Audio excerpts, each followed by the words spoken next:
Hello बच्चों, good morning. आज हम ज्ञान एवं पाठ्यक्रम वाले पेपर में पाठ्यक्रम के निर्माण के जो सिद्धांत है उनके बारे में अध्ययन करेंगे। यानी कि पाठ्यक्रम का निर्माण या पाठ्यक्रम के संगठन के जो प्रमुख सिद्धांत हैं वो कौन कौन से उनके बारे में बातें करते हैं। ठीक है, क्या टॉपिक है आज का हमारा?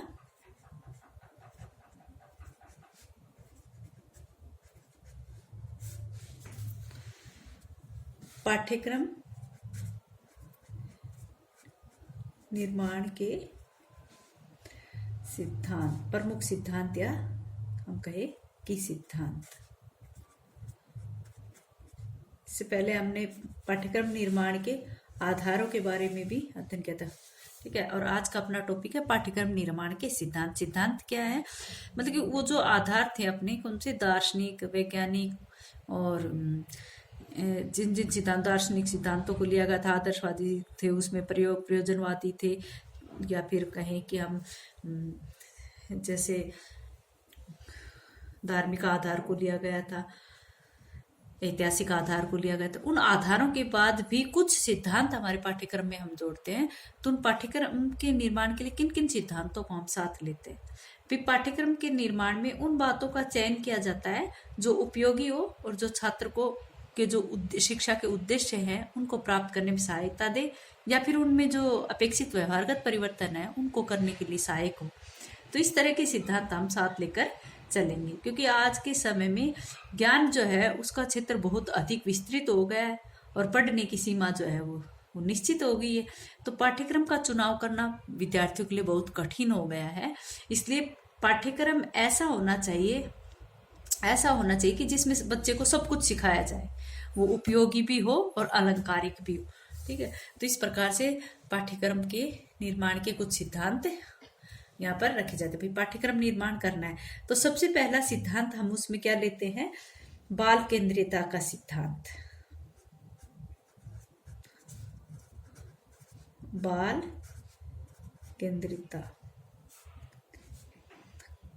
केंद्रीयता का आएगा, बाल केंद्रीयता, ये नहीं आएगा, का सिद्धांत। बाल केंद्रीयता का सिद्धांत, क्योंकि आज का जो युग है वो मनोविज्ञान का युग है। तो साइकोलॉजी जो है वो पुस्तकों की बजाय या विषय के बजाय बालक को अधिक महत्व देती है।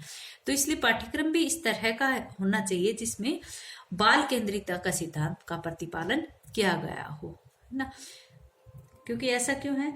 क्योंकि इस सिद्धांत के अनुसार जब पाठ्यक्रम जो है वो बाल केंद्रित होगा, या फिर हम कहें कि पाठ्यक्रम का निर्माण करते समय हमें बालकों की रुचियों, उनकी आवश्यकताओं, उनकी मनोवृत्तियों, उनकी क्षमताओं, योग्यताओं, या फिर लगा लो कि उनकी बुद्धि या आयु, इन सब बातों को लेकर हमें पाठ्यक्रम का निर्माण करना चाहिए। भाई बालक की क्या आवश्यकता है, क्या उसकी क्षमताएं हैं, क्या उसकी मनोवृत्तियां हैं, उसकी रुचि कैसी है, वो कितना सीख सकता है, कितना अधिगम कर सकता है और कितना नहीं कर सकता। इन सब बातों को लेकर पाठ्यक्रम का सिद्धांत निर्माण करना चाहिए, पाठ्यक्रम का निर्माण करना चाहिए।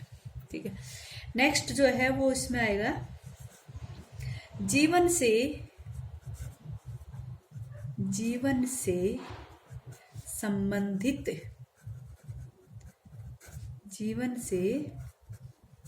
संबंधित होने का सिद्धांत अपने आप ही शाब्दिक रूप में यह अर्थ बता रहा है कि पाठ्यक्रम ऐसा होना चाहिए जो बालक को के जीवन से संबंधित हो। ठीक है, इस सिद्धांत के अनुसार पाठ्यक्रम का निर्माण करते समय उन्हीं विषयों को स्थान देना चाहिए, उन्हीं विषयों को चूज करना चाहिए जिनका बालक के जीवन से सीधा संबंध हो। ठीक है, जो परंपरागत पाठ्यक्रम की आलोचना इतनी अधिक हो गई है कि बालकों को उसमें जीवन से संबंधित कोई शिक्षा नहीं दी जाती है। इसलिए पाठ्यक्रम ऐसा होना चाहिए जो बालक को भावी जीवन के लिए तैयार कर सके। इसलिए जीवन से संबंधित होने का सिद्धांत पाठ्यक्रम के निर्माण में होना चाहिए। नेक्स्ट है रचनात्मक एवं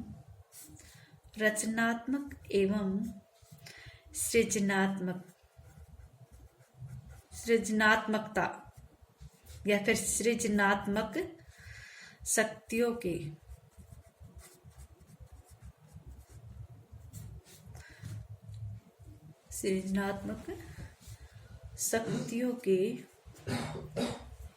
उपयोग का सिद्धांत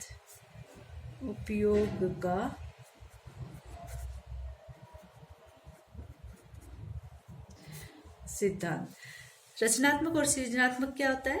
जो बच्चा स्वयं रचना करे, जिसकी स्वयं वो खोज करे, कुछ नया करे, सृजनात्मक शक्तियों का। पाठ्यक्रम जो है, पाठ्यक्रम का निर्माण करने में इस सिद्धांत का बहुत अधिक महत्व है कि पाठ्यक्रम में उन क्रियाओं तथा उन विषयों का स्थान देना चाहिए जिससे बालक की रचनात्मक और सृजनात्मक शक्तियां विकसित हो, या उन शक्तियों का विकास हो सके। जो पाठ्यक्रम वर्तमान तथा भविष्य की आवश्यकताओं की पूर्ति करता है, उसमें निश्चित रूप से बालक को रचनात्मक कार्य करने के लिए सुझाव देना चाहिए। ठीक है, तो पाठ्यक्रम निर्माण में इन दोनों बातों को विशेष ध्यान दिया जाता है कि बालक उसमें कुछ नया करे या कुछ खोज कर करे। ठीक है, या बालक की जिज्ञासा प्रवृत्ति बनी रहे। नेक्स्ट है खेल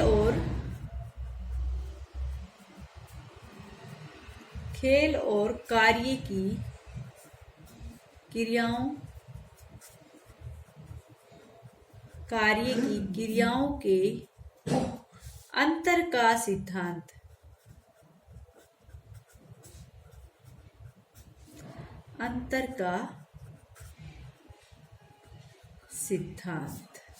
ठीक है, पाठ्यक्रम तैयार करते समय ज्ञान प्राप्त करने की क्रियाएं जो है उनको इतना रुचिकर बनाने का प्रयास किया जाए कि बालक जो है वो खेल समझकर प्रभावशाली ढंग से कार्य करे या ज्ञान प्राप्त करे। ठीक है, इतने रुचिकर होना चाहिए कि बालक उसको खेल समझकर उसको सीख जाए। नेक्स्ट है सांस्कृतिक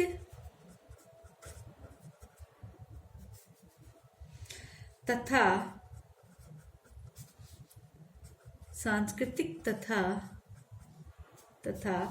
सभ्यता के ज्ञान का सिद्धांत। पाठ्यक्रम के अंतर्गत उन क्रियाओं को या उन वस्तुओं को या फिर उन विषयों को सम्मिलित किया जाए जिससे बालक को अपनी संस्कृति तथा सभ्यता का ज्ञान हो सके। या फिर हम कहें कि पाठ्यक्रम निर्माण के लिए इन सिद्धांतों को महत्व क्यों दिया जाना चाहिए, क्योंकि ये पाठ्यक्रम, इस प्रकार का पाठ्यक्रम जो है वो हमारी संस्कृति और सभ्यता की रक्षा और विकास दोनों ही करता हो। ठीक, नेक्स्ट है अनुभवों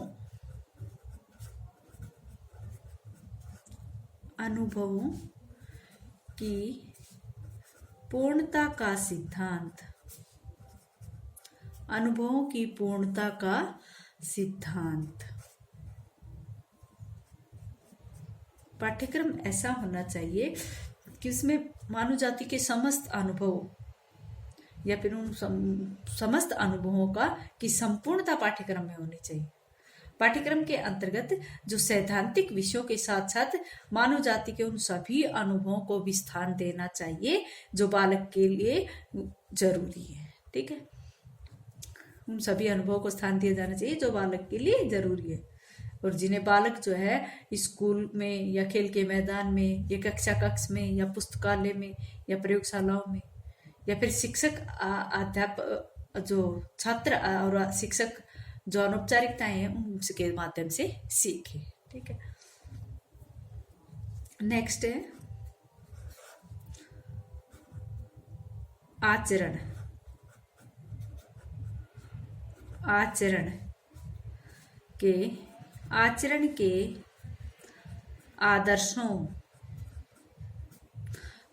के आदर्शों की प्राप्ति का सिद्धांत। आचरण के आदर्शों की प्राप्ति का सिद्धांत। पाठ्यक्रम में उन सभी क्रियाओं, उन सभी वस्तुओं को, उन सभी विषयों को स्थान मिलना चाहिए जिसके द्वारा बालक दूसरों के साथ अच्छे से व्यवहार कर सके, अच्छे से आचरण कर सके। ठीक है, पाठ्यक्रम का निर्माण इस प्रकार से किया जाना चाहिए जिससे बालक के अंदर उत्तम आचरण के आदर्शों की प्राप्ति हो सके, या फिर उसके अंदर उच्च आदर्शों की प्राप्ति में वो सहायता कर सके। अच्छा बच्चों, आज इतना ही।